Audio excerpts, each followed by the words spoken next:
For most of the past 70 years, this church and its bell tower were used as a chemical warehouse. Today, the bells are ringing again. Pavel Markelov is the guardian of an ancient Russian tradition. He's one of Russia's few experienced bell ringers, a man in much demand.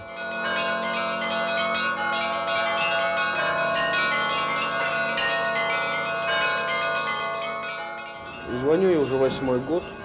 С самого начала я посетил колокольню Данилова монастыря. Данилов монастырь, там такой звонарь Игорь Коновалов. Прекраснейший звонарь. Показал какие-то секреты, какие-то детали. Вот. Было очень приятно пообщаться с мастером. Вот. А потом я был обречен, в общем, на такое вот одиночество, башни слоновой кости, потому что практически, где репетировать? Breaking the years of silence in his Moscow tower has been a labour of love, but Pavel's a persistent character. Many of the bells that are now here were recovered from the provinces. They were dug up in fields and even found in rivers.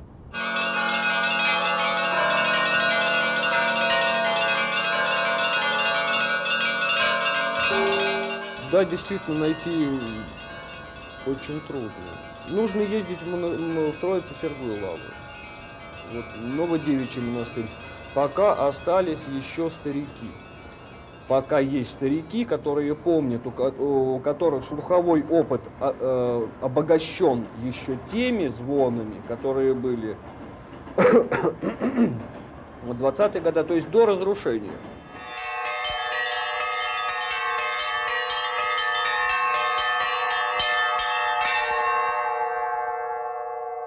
Хорошая рука, готовая к подробной, очень подробной работе. То есть, чтобы она не была зажата, особенно вот в этих местах, и вот отсюда идет, значит, напряжение, чтобы этого не было. Все.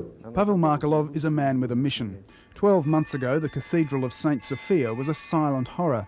Today, it's the venue for a 3-month crash course in bell ringing.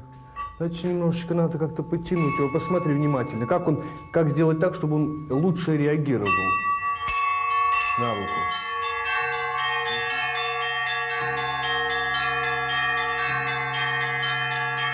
The students, who come from all over Russia, take the secrets back to their own churches.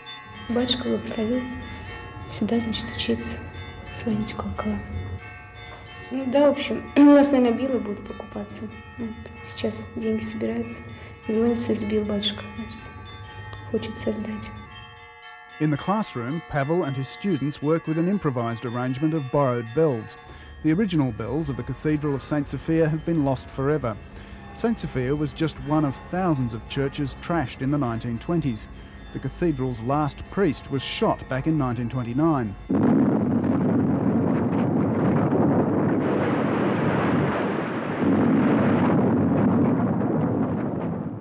Soviet leaders wanted to rid their country of religion. Communism, they said, was the only true path to enlightenment. Church bells were put to more practical uses. Many of them were melted down and turned into guns.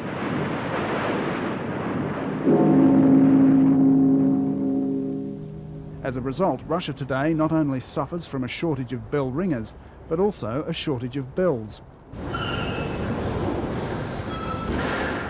Before the revolution, there were more than 30 factories making bells. Today, there's only half a dozen.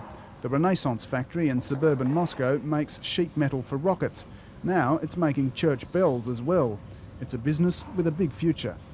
Только потому, что идет развитие, пуск церквей. А раз церковь есть, значит, нужен колокол. Звон нужен. Ведь мы же христиане.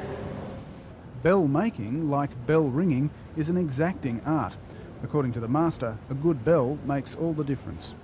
Вот, в общем, какое-то мастерство ушло, внесли с собой мастера литейного искусства. Так вот и, знаете, сейчас очень трудно с этим, очень трудно. То есть просто обыкновенные тазы отливают. Большой колокол у меня самый любимый, потому что он сердце звона. Без него ничего не происходит. Маленькие колокольчики, средние колокола и так далее. Все это может прекрасно гармонировать, но без большого колокола звон, в общем-то, как бы сказать, и не имеет места быть. потому что это основа, это сердцевина, сердце как бы это.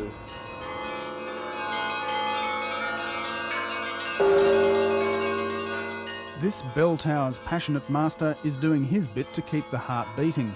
The church and the bells are back, and bell masters like Pavel are ensuring that the old ways have a secure future in the new Russia.